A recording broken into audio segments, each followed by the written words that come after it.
कहा कि मंदिरों में भगवान नहीं है, मुझे इसका प्रमाण कहीं आप दिखा सकते हो कि मंदिरों में भगवान नहीं है? देखिए सर, ये प्रमाण मांग रहे हैं, मुझे प्रमाण प्रूफ कराइए कि मंदिरों में भगवान नहीं है, तब मैं आपसे आगे बात करना अभी प्रारंभ करता हूँ। बताइए सर, प्रमाण दीजिए। इनका सवाल मैं इनसे ही पूछना चाहता हूँ कि आप बताओ कि मंदिर में भगवान है, ये आप कैसे सिद्ध करोगे? और मंदिर में जो भगवान है, हमने अखबारों में पढ़ा है कि भगवान को वहाँ अखबार में देखते हैं कि उस पर अखबार में लिखा होता है कि फलाने फलाने मंदिर के भगवान को हुआ जुकाम, उनको हुआ बुखार, उनको लगाई बोतल, कोरोना टाइम पे उनको मास्क भी लगाए गए, गर्मी लग रही तो उनको कूलर भी चल रहे हैं। तो ये सारी बातें, भगवान बीमार हो जाता है, भगवान को कोरोना हो जाता है, भगवान की छियाँ करने लगत, जुकाम हो जाता है, भगवान को आपने विचार करो। ये सारी बातें सिर्फ आप लोगन को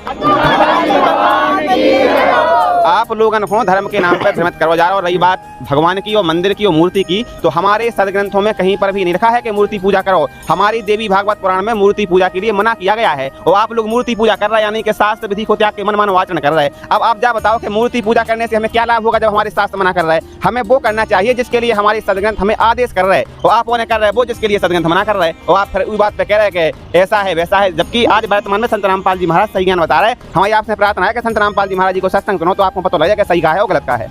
तो देखिए सर, इनका कहना है कि संत रामपाल जी महाराज ने ऐसा नहीं बताया है, बल्कि सदग्रंथों में लिखा है कि मूर्ति पूजा नहीं करनी चाहिए। अब आप लोग क्या कहना चाहेंगे? मूर्ति पूजा जैसे ये बोल रहे हैं कि भगवान को कहीं जुकाम कहीं सर्दी हो जाती है, वो चमत्कार दिखाते हैं। भगवान अपने भगत को खींचने के लिए चमत्कार दिखाते हैं कि मतलब भगवान भी अभी यहाँ धरती पर हैं। बल्कि संत रामपाल जी महाराज तो वेद शास्त्रों में कहीं से कहीं कुछ दिखा देते हैं, कहीं से कुछ दिखा देते हैं। एक तरफ से पूरा पढ़ के बताए ना कि ये सच है झूठ है। इस विषय में आपका क्या कहना है? भाई साहब कह रहे हैं कि जो हमारे भगवानों को जुकाम हो जाती है, सर्दी हो जाती है, खांसी हो जाती है, तो भगवान चमत्कार दिखाते हैं। ये भगवान चमत्कार नहीं दिखाते हैं, आपके जो पुजारी हैं वो चमत्कार दिखाते हैं कि भगवान को जुकाम हो गया, सर्दी हो गई और निमोनिया हो गया। ये सारे के सारे देखो, भगवान नहीं कहते कि हमें जुकाम हो गया। ये बताओ पुजारी को कैसे पता पड़ो कि मूर्ति को जुकाम होगा? मूर्ति ना तो बोलती है। क्या बताओ, आज तक पुजारी जी हमें जुकाम हो गया, हमें बुखार आ गया, हमें दस्त लग रहा है, हमारा पेट दर्द कर रहा है, बोली है? ये सारे के सारे जो पुजारी हैं, ये आप लोगों को मानसिक तौर पर गुलाम करें और भ्रमित कर रहे हैं। आप लोग पढ़े लिखे हो, समझदार हो रहे, आपके बाप दादा हते, जो पूर्वज हते वे तो अनपढ़ हते, चलो अच्छी बात है, कोई दिक्कत नहीं, बने रहे उनके चंगुल में फंसे रहे, लेकिन आप उन्हें पढ़े लिखे होकर उनकी वकालत कर रहे हैं, आप उन्हें समझदार हो।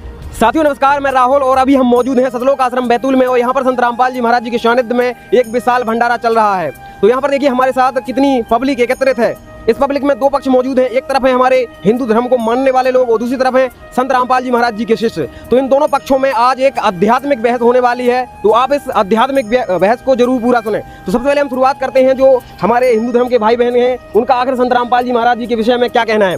नमस्कार सर, क्या नाम है आपका? हमारा वीर सिंह नाम है, वीर सिंह बघेल। अच्छा, आप क्या जानना चाहते हैं संत रामपाल जी महाराज जी के विषय में? जानना चाहते हैं संत रामपाल जी महाराज जी का नाम को आपके पैर छुआना, देवतन को छोड़ना बोलते हैं, क्यों बोलते हैं ऐसा? हम जो इष्ट मानते हैं अपने, मान लो कृष्ण भगवान है, ये तो अपने जन्म से चले आ रहा है, जब से हमारे माता पिता क्या हमारे पुरखा भी थे, जब से मान लो ये अपने भगवान चले आ रहा है, उनको छोड़ने को बोलते हैं। तो देखिए सर, इनका कहना है कि संत रामपाल जी महाराज जो है श्री कृष्ण जी की भक्ति छुड़वाते हैं। तो आखिर इस विषय में आपका क्या कहना है? सबसे पहले आप अपना परिचय दीजिए। मेरा नाम पवन दास है और मैं मध्य प्रदेश के निवाड़ी जिले से हूँ। अच्छा, क्या कहना चाहोगे? इनके क्वेश्चन का जवाब दीजिए आप। इन्होंने जो कहा है कि संत रामपाल जी महाराज कृष्ण भगवान की भक्ति छुड़वाते हैं, तो ये बिल्कुल झूठ बोल रहे हैं। ये समाज में बिल्कुल अफवाह फैली हुई है कि संत रामपाल जी महाराज देवी देवताओं की भक्ति छुड़वाते हैं, जबकि हकीकत यह है कि आज वर्तमान में केवल संत रामपाल जी महाराज ही अपने हिंदू धर्म के जितने भी देवी देवता हैं उनकी सदभक्ति कराते हैं, सदमंत्र देते हैं, उनके मूल मंत्रों का जाप करने के लिए देते हैं। तो ये बात बिल्कुल झूठ है कि संत रामपाल जी महाराज देवी देवताओं की भक्ति छुड़वाते हैं। हकीकत यह है कि संत रामपाल जी महाराज ही हिंदू धर्म के सभी देवी देवताओं की वास्तविक भक्ति कराते हैं। तो बताइए सर, अब आप लोगों का क्या कहना है? जैसे कि ये बोल रहे हैं कि हमारे मतलब हम देवी देवताओं की भक्ति नहीं छुड़वाते संत रामपाल जी महाराज। अगर देवी देवताओं की भक्ति नहीं छुड़वाते हैं तो संत रामपाल जी महाराज के चेला मंदिरों में क्यों नहीं जाते हैं, मंदिरों से दूर क्यों रहते हैं? बताइए आप। तो देखिए सर, इन्होंने एक और बहुत बड़ा सवाल किया कि अगर संत रामपाल जी महाराज किसी भी देवी देवता को मंदिर में जाने को क्यों रोकते हैं, इस विषय में आपका क्या कहना है? संत रामपाल जी महाराज मंदिर में जाने के लिए नहीं रोकते हैं, लेकिन संत रामपाल जी महाराज जी ये कहते हैं कि मंदिर में तो जाओ, लेकिन मंदिर में पूजा और भक्ति के भाव से नहीं जाओ कि मंदिर में ही भगवान है, क्योंकि भगवान तो कण कण में व्यापक है, भगवान सर्वत्र है। भगवान कोई पशु नहीं है कि कोई गाय है, कि भैंस है, कि बैल है, कि गधा है, तो पुजारी जी ने खूंटा गाड़ के उते बांध लो, उते भगवान है, बाकी कहीं भगवान नहीं है। ये एक मानसिकता बन गई कि भगवान सिर्फ मंदिर में है, जबकि संत रामपाल जी महाराज जी बताते हैं कि भगवान सर्वत्र व्यापक है। इसलिए संत रामपाल जी महाराज जी कहते हैं कि हमें अगर भगवान से प्राप्त होने वाले लाभ चाहिए तो हमारे सदग्रंथ कहते हैं कि सबसे पहले हमें गुरु बनाना पड़ेगा, फिर जो हमें गुरु भक्ति साधना बताएगा उसको करने से हमें ईश्वरीय लाभ प्राप्त होगा। हमें कहीं भटकने की आवश्यकता नहीं होती है, हमें घर पर ही लाभ होगा, क्योंकि गुरु ऐसा मंत्र बता देता है, उस मंत्र को जाप करने से हमें घर पर ही लाभ होता है। तो मंदिर में जाने की फिर क्या आवश्यकता है, आप बताओ। तो देखिए सर इनका कहना है कि मंदिर में जाने से कोई लाभ नहीं है, इसके लिए गुरु बनाइए आप और वो जो मंत्र देता है उसका जाप कीजिए, फिर आपको भगवान की प्राप्ति हो जाएगी। अब आप लोग क्या कहना चाहेंगे? इन्होंने कहा कि मंदिरों में भगवान नहीं है, मुझे इसका प्रमाण कहीं आप दिखा सकते हो कि मंदिरों में भगवान नहीं है? देखिए सर ये प्रमाण मांग रहे हैं, मुझे प्रमाण प्रूफ कराइए कि मंदिरों में भगवान नहीं है, तब मैं आपसे आगे बात करना अभी प्रारंभ करता हूँ। बताइए सर, प्रमाण दीजिए इस चीज का। इनका सवाल मैं इनसे ही पूछना चाहता हूं कि आप बताओ कि मंदिर में भगवान है, ये आप कैसे सिद्ध करोगे? और मंदिर में जो भगवान है, हमने अखबारों में पढ़ा है कि भगवान को वहाँ अखबार में देखते हैं कि उसमें अखबार में लिखा होता है कि फलाने फलाने मंदिर के भगवान को हुआ जुकाम, उनको हुआ बुखार, उनको लगाई बोतल, कोरोना टाइम पे उनको मास्क भी लगाए गए, गर्मी लग रही तो उनको कूलर भी चल रहे हैं। तो ये सारी बातें, भगवान बीमार हो जाता है, भगवान को कोरोना हो जाता है, भगवान की छियाँ करने लगत, जुकाम हो जाता है, भगवान को आप विचार करो। ये सारी बातें सिर्फ आप लोगों को भ्रमित करवे,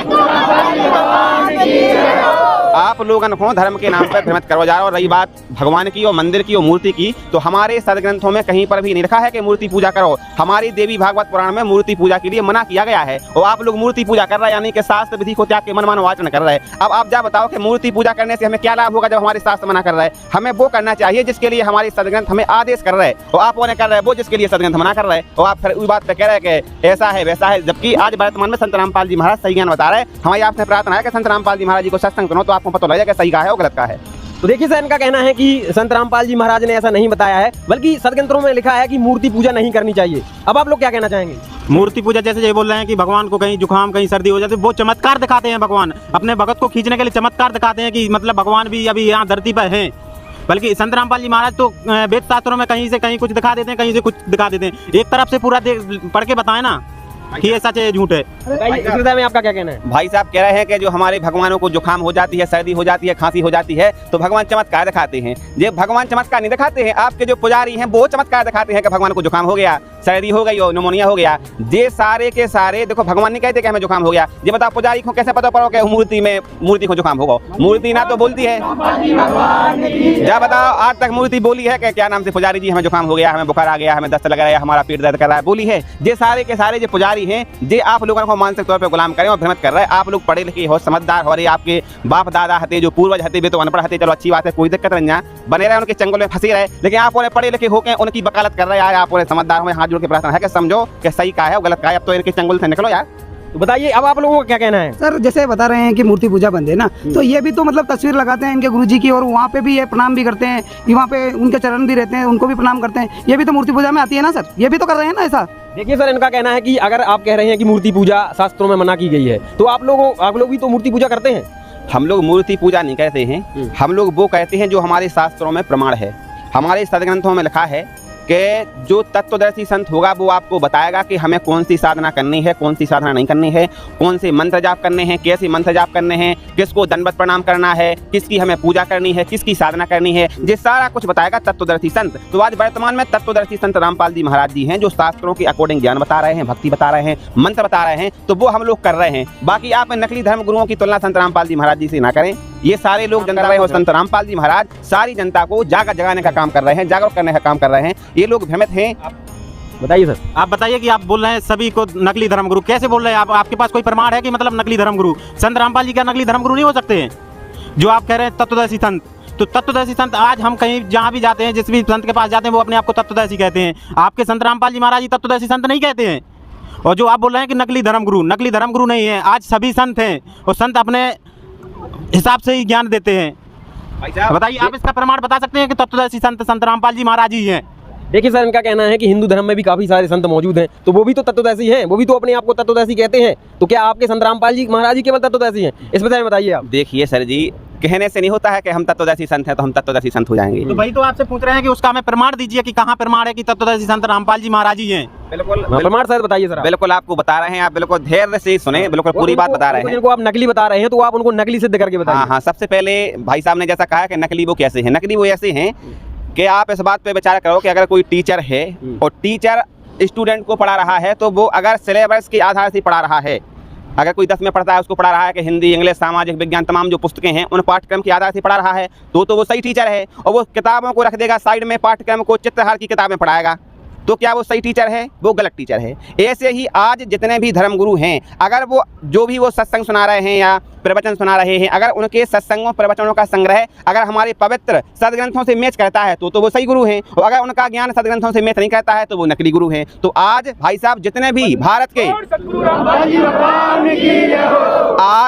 के जितने भी संत हैं, महंत हैं, कथावाचक हैं और धार्मिक प्रवक्ता हैं, वो जो भी ज्ञान बता रहे हैं वो शास्त्रों के विपरीत बता रहे हैं। शास्त्र हमें कुछ और करने के लिए कह रहे हैं और वो कुछ और कर रहे हैं। इस आधार से ये सिद्ध होता है कि भारत के सारे धर्मगुरु शास्त्रों के विरुद्ध साधना बता रहे हैं, जिससे कि वो नकली हैं। और संत रामपाल जी महाराज जो बता रहे हैं उसका संत रामपाल जी महाराज सदग्रंथों को खोल करके बताते हैं कि देखो ये फलानी बात हमने कही है तो ये इस सदग्रंथ में लिखी है, इतने नंबर पेज पर लिखी है। ये सदग्रंथ गीता प्रेस गोरखपुर से प्रकाशित है, जय दयाल गोविंद का अनुवादक हैं और क्या नाम से तमाम तरह की मान लो संत रामपाल जी महाराज प्रमाण देते हैं। तो इससे सिद्ध होता है कि संत रामपाल जी महाराज सच्चे सतगुरु हैं। अब आपको अगर समझना है कि सही और गलत क्या है तो आपको उनका भी सत्संग सुनना पड़ेगा, नकली धर्मगुरुओं का तो आपने सुन ही लिया होगा। अब आप संत रामपाल जी महाराज जी का सत्संग सुने और फिर संत रामपाल जी महाराज जी के सत्संगों को उन नकली धर्मगुरुओं के साथ कंपेयर करें, तुलना करें, तो आपको खुद ब खुद पता चल जाएगा कि संत रामपाल जी महाराज कैसे असली गुरु हैं और भारत के सभी धर्मगुरु कैसे नकली गुरु हैं। आपको खुद पता लग जाएगा, बताने की आवश्यकता नहीं है।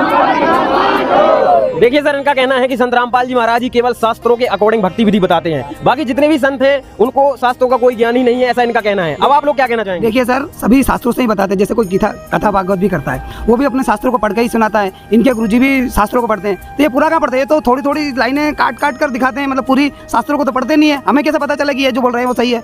देखिए सर, इनका कहना है कि संत रामपाल जी महाराज केवल कहीं का श्लोक उठा लिया, कहीं का कहीं कर दिया, इस तरह से बताते हैं और वो उनके संत पूरा चीज पढ़ के बताते हैं। अब इस विषय में आप क्या कहना चाहेंगे? ये जो बोल रहे हैं कि हमारे संत जी हैं जो वो पढ़ के सुनाते हैं इनके, तो मैं इस बात का दावा कहता हूँ कि आज तक इस चैनल के माध्यम से बोल रहा हूँ कि आज तक इन लोगों ने कभी भी सदग्रंथों को खोल करके नहीं देखा, ना इनके गुरुओं ने इन्हें खोल करके दिखाया। इनके गुरु क्या कहते हैं कि जितने भी सदग्रंथ हैं उनको बढ़िया लाल कपड़े में ऐसी गांठ बांध के साइड में रख देते हैं और अपने हिसाब से मनमाना ज्ञान जनता को बताते रहते हैं। और ये लोग इतना विश्वास करते हैं उन गुरुओं पर आंखें मीच करके कि इतना विश्वास के जो महाराज ने कह दी बस सब सांसी, जबकि महाराज बिल्कुल झूठ बोल रहे हैं। इतना इन्हें मान से गुलाम करके रखो कि इनकी बुद्धि कुंद कर दी, जैसो वे कह वैसो कर रहा है। उदाहरण के तौर पर क्या कहते हैं यार, ये गोबर की पूजा करवा देते हैं इनके धर्मगुरु। गोबर जो गाय गोबर कहती है, गोबर, उस गोबर की बढ़िया क्या कहते हैं कि बना देते हैं, कहते हैं गणेश जी हैं, और उसकी कहते हैं कि अगरबत्ती लगा उनके सामने माथा टेको, मतलब गोबर विचार करो, गोबर की पूजा करवा देते। और ये कहते हैं कि हाँ हम मान लेते हैं कि जी भगवान है, लेकिन आज तक इन्हें ये नहीं कहा कि उसी गोबर के जो लड्डू बना दे गोल गोल और कहते हैं कि महाराज हमने मान लिया कि जो गोबर के भगवान है, आप मान लो कि जो लड्डू है खा लो, तो वो नहीं खाएगा। वो पंडित इतना होशियार है कि वो गोबर का लड्डू नहीं खाएगा, ना मानेगा।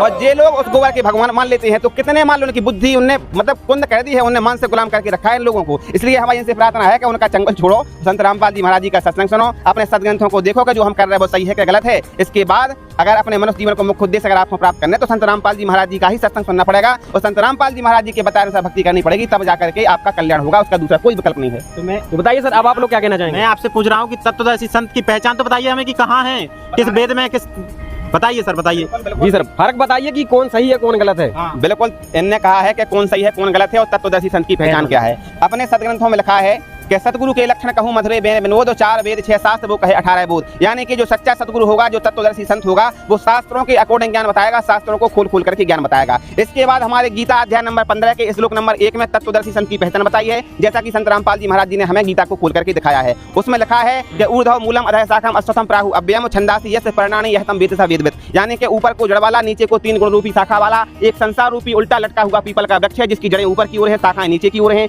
जो संत इस संसार रूपी उल्टे लटके हुए पीपल के वृक्ष के सभी विभागों को वेद जानता है, वो तत्वदर्शी संत है। तो आज वर्तमान में संत रामपाल जी महाराज जी ने उस पेड़ के बारे में बताया है कि अक्षर पुरुष एक पेड़ है, निरंजन बाकी डाल, तीनों देवा शाखा है, हम पाक रूप संसार। तो आज ये सिद्ध होता है कि वर्तमान में केवल और केवल तत्वदर्शी संत अगर कोई है तो वो संत रामपाल जी महाराज जी हैं। तो हमारी आपसे प्रार्थना है कि आज वर्तमान में तत्वदर्शी संत रामपाल जी महाराज जी हैं। अगर आप अपना कल्याण चाहते हो, अपना भला चाहते हो, तो संत रामपाल जी महाराज जी का सत्संग सुनो और संत रामपाल जी महाराज जी से नाम दीक्षा लो, अपना कल्याण कराओ। तो देखिए सर, इनका कहना है कि संत रामपाल जी महाराज ही वेदों के आधार पर जो है पूर्ण संत हैं। अब आप लोग क्या कहना चाहेंगे? देखिए सर, वेदों के शास्त्रों के अनुसार से बात कर रहे हैं। जैसे अभी अयोध्या जी में राम मंदिर का निर्माण हुआ, उसमें भी बहुत सारे शास्त्रों से, मंत्रों से पढ़कर उनका मतलब वो प्राण प्रतिष्ठा की गई। तो वहाँ पे भी तो मंत्रों का ही जाप हुआ ना सर, तो वो भी तो ओरिजिनल है ना। ये बोल रहे हैं कि सारे नकली हैं, तो नकली कैसे हुए? उन्होंने शास्त्रों से ही तो प्राण प्रतिष्ठा की ना सर। बताइए सर, प्राण प्रतिष्ठा को लेकर आपका क्या कहना है? जैसे जी भाई साहब बोल रहे हैं कि उन ही मंत्रों का जाप किया, तो ऐसे तो जैसे 4-5 मंत्र आप सीख लो, 4-5 मंत्र ये सीख लेंगे तो सारे लोग मंत्र पढ़ने लगे तो सारे लोग मान लो गुरु हो गए का?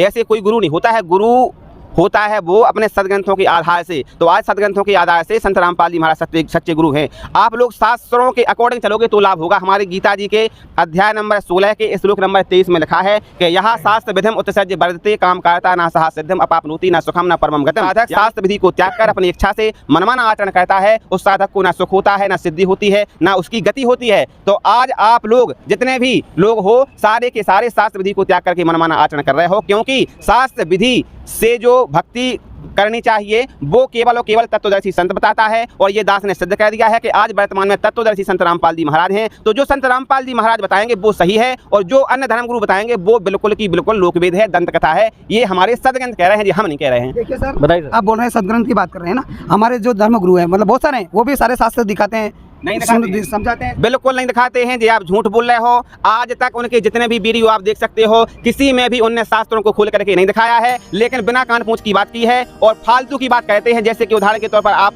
समझ सकते हैं, सोशल मीडिया पर अभी एक बहुत तेजी से एक बयान वायरल हो रहा है जिसमें एक बहस चलती है। उसमें कहते हैं कि लहसुन प्याज की उत्पत्ति कहाँ से हुई, तो आपने वो वीडियो लगभग देखा होगा। एक संत जी हैं, उनकी कथा में उनके एक शिष्य ने कहा कि महाराज जी हमें ये बताओ कि लहसुन प्याज की उत्पत्ति कहाँ से हुई। तो पता है क्या कहा अनिरुद्ध आचार्य जी महाराज जी ने? उन्होंने कहा कि राहु का सर काटने से, जब वो समुद्र मंथन चल रहा था, जब राहु का सर काटा गया, वो अमृत पी रहा था, तो अमृत की जहाँ पर वो बूंदें गिरी वहाँ से लहसुन और प्याज की उत्पत्ति हुई। इसके बाद जो धीरेन्द्र कृष्ण शास्त्री जी महाराज हैं बागेश्वर वाले, उनसे पूछा कि भैया आप बताओ लहसुन प्याज की उत्पत्ति कहाँ से हुई। तो पता उन्होंने क्या कहा? उन्होंने ये कहा कि लहसुन प्याज की उत्पत्ति राक्षस के मल से हुई है, तभी तो इसमें इतनी दुर्गंध आती है। इसके बाद फिर एक और महाराज जी हैं जिनका नाम होता है राजेंद्र दास देवाचार्य जी महाराज, उन्होंने ये कहा कि लहसुन और प्याज की उत्पत्ति कुत्ते के अंडकोश से हुई है। ऐसा कहा है। सुनिए राजेंद्र दास देवाचार्य जी महाराज जी ने कि लहसुन की उत्पत्ति कुत्ते के अंडकोश से हुई है और प्याज की उत्पत्ति कुत्ते के नाखून से हुई है। अब ये बताओ कि आप लोग इतने समझदार हो, पढ़े लिखे होते, किसान भाई भी खड़े, उन लोगों से पूछो कि कुत्ता के अंडकोश से लहसुन प्याज की उत्पत्ति होती है कि जमीन में वो बीज बोते हैं तब जाकर के लहसुन प्याज की उत्पत्ति होती है? पूछो आप उन लोगों से। तो इन लोगों को ज्ञान जो है इससे सिद्ध हो कि आज ये लोग आप लोगों को मूर्ख बना रहे। तो आप लोग समझदार हो, पढ़े लिखे हो, हमारी आपसे प्रार्थना है कि इन लोगों की वकालत नहीं करो। आप लोग पढ़ो, अपने सदग्रंथ को खोलो, कालो को, और समझो संत रामपाल जी महाराज आपके हितैषी हैं। आपके लाने संत रामपाल जी महाराज बहुत संघर्ष कर रहे हैं। संत रामपाल जी महाराज चाहते हैं कि आप लोगों तक अपने सदग्रंथन में छुपे हुए गुण रहस्य पहुंच जाएं, आप लोग जागरूक हो जाओ, इनके चंगुल से बचो, क्योंकि ये आपके मनुष्य जीवन के सबसे बड़े दुश्मन है, जो नकली धर्मगुरु। तो संत रामपाल जी महाराज जी को सत्संग सुनो, अपना कल्याण करो, उनके चक्कर में नहीं पड़ो भाई साहब। बताइए सर। देखिए सर, ये आप बोल रहे हो कि उन्होंने ये बताया लहसुन का बताया, तो आपके गुरुजी भी तो बताते हैं कि तंबाकू जो गाय की खून से उत्पन्न हुआ, ये झूठ नहीं हो सकता सर? कहाँ शास्त्रों में ऐसा प्रमाण है? कोई खून से कोई चीज पैदा होती है क्या सर? उस पर हो सकती है? बताइए आप। आपके भी गुरुजी ऐसा बोलते हैं, आप भी तो पाखंडवाद फैला रहे हैं सर, बहुत सारे पाखंडवाद आप भी बता रहे हो। देखिए सर, मैं आज अपन बताते हैं आपको, कोई गाय का खून अपन निकाल के रख देंगे और वहाँ पे पौधा लगाएंगे, वो चल जाएगा क्या सर? आप भी तो पाखंडवाद कर रहे हो सर। देखिए सर, इनका कहना है कि संत रामपाल जी महाराज भी इसी तरह से बताते हैं कि जो है गाय के खून से तंबाकू की उत्पत्ति हुई है, तो वो भी तो भ्रमित कर रहे हैं, ऐसा इनका कहना है। बताइए सर, इस विषय में आपका क्या कहना है? आप मेरी बात सुनिए भगत जी, बंद कर लीजिए यात्रा तो रिपीट कर। तो देखिए सर, इनका कहना है कि जो है संत रामपाल जी महाराज बताते हैं कि जो है गाय के खून से जो है क्या बोलते हैं तंबाकू की उत्पत्ति हुई है, और आप भी बता रहे हैं इनके बारे में कि लहसुन की उत्पत्ति इनके संत बताते हैं। एक तो बताइए सर, अब आपका क्या कहना है? हमारे शास्त्रों में लिखा है कि खूनाम खूंका तमानाम गाय 100 बार सौगंध है, इसको ना खाए। तो संत रामपाल जी महाराज जो भी बताते हैं वो शास्त्रों के अकॉर्डिंग बताते हैं। तो इनका कहना है देखिए कि संत रामपाल जी महाराज ने जो ये बात बोली है वो शास्त्रों के अकॉर्डिंग बोली है। अब आप लोग क्या कहना चाहेंगे? देखिए सर, संत रामपाल जी महाराज बहुत सारी चीजें शास्त्रों के विरुद्ध भी बताते हैं। जैसे बहुत सारे नियम है, हमारे यहाँ भी कुछ लोग जुड़े हैं इनसे, तो उनके बहुत सारे नियम है। वो है ना, किसी प्रकार का पिंडदान, जैसे राम जी ने के भी पिताजी जैसे दशरथ जी के शांत हुए थे, उस टाइम पे राम जी ने भी पिंडदान किए थे, और ये बोलते हैं कि कोई पिंडदान भी नहीं करना है, कि किसी की प्रसाद भी नहीं खाना है, किसी मंदिर में भी नहीं जाना है। तो ऐसा कहाँ शास्त्रों में लिखा है सर? ये तो शास्त्रों से अलग ही बता रहे हैं ना। देखिए सर, हिंदू धर्म के खिलाफ बात कर रहे हैं ना सर। कहना तो ये था कि राम भगवान नहीं है, राम तो विष्णु के अवतार हैं। देखिए सर, पहला इनका जो क्वेश्चन है वो ये है कि जो भगवान राम स्वयं हुए हैं, उनके जब पिताजी जब खत्म हो गए थे तो उन्होंने भी पिंडदान किया, जो भगवान से स्वयं। तो लेकिन आपके संत रामपाल जी महाराज इसको मना करते हैं। तो ऐसा क्यों करते हैं संत रामपाल जी महाराज? हमारे संत रामपाल जी महाराज नहीं कहते हैं, हमारे हिंदू धर्म की पवित्र सदग्रंथ मना कहते हैं, और संत रामपाल जी महाराज सिर्फ और सिर्फ उनको खोल करके दिखाते हैं। हमारे गीता अध्याय नंबर 9 के श्लोक नंबर 25 में जो पिंडदान करना, श्राद्ध करना, भूत पूजा, 13वीं, इन सारी चीज़ों के लिए हमारी गीता, इसलिए संत रामपाल जी महाराज जी मना कहते हैं अगर हम ये सब श्राद्ध वगैरह, पिंडदान और 13वीं करेंगे तो हमारे पूर्वज भूत बनते हैं, उनका मोक्ष नहीं होता है। अब अगर आपको उनका मोक्ष नहीं कराना है, भूत बनवाना है, प्रेत बनवाना है, पितर बनवाना है, तो आप ये सारी पूजाएं करवाते रहो। अगर नहीं बनवाना है तो संत रामपाल जी महाराज जी का सत्संग सुनो, जो कि संत रामपाल जी महाराज शास्त्रों के हिसाब से बता रहे, और उनका भी कल्याण होने दो, अपने पूर्वजों का अपना भी कल्याण कराओ। और रही बात भाई साहब दूसरी की, आप जो बोल रहे हैं कि इनने कहा है कि ये बोलते हैं कि राम भगवान भगवान नहीं है, हम ये नहीं कह रहे हैं ना, हमारे गुरुजी ने कहा है कि राम भगवान भगवान नहीं है। भगवान तो हैं, लेकिन वो कितने स्तर के भगवान है ये आप समझो। वे 3 लोक के भगवान हैं, असंख्य ब्रह्मांड के मालिक नहीं है। जैसे गाँव को सरपंच हो, के ऊपर फिर सेक्रेटरी हो, फिर तहसीलदार हो, फिर विधायक हो, सब हैं, लेकिन अपनी अपनी रेंज है। अब आप कहो कि गांव को सरपंच और हमारा ने प्रधानमंत्री हो जाए तो हो जाएगा, आप बताओ। ऐसे ही जो ब्रह्मा जी हैं, विष्णु जी हैं, शिव जी हैं, ये 3 लोक के भगवान हैं, असंख्य ब्रह्मांड के मालिक नहीं हैं। भगवान तो हैं लेकिन अपने स्तर के हैं। तो संत रामपाल जी महाराज ये नहीं कहते हैं कि भगवान नहीं है। आप इस चीज़ को समझो, ये भ्रांतियाँ फैली हैं समाज में तमाम तरह की। तो आप लोग संत रामपाल जी महाराज जी को सत्संग सुनो, संत रामपाल जी महाराज जी की पुस्तक पढ़ो, तो आपको खुद ब खुद पता लग जाए कि सही का है और गलत का है।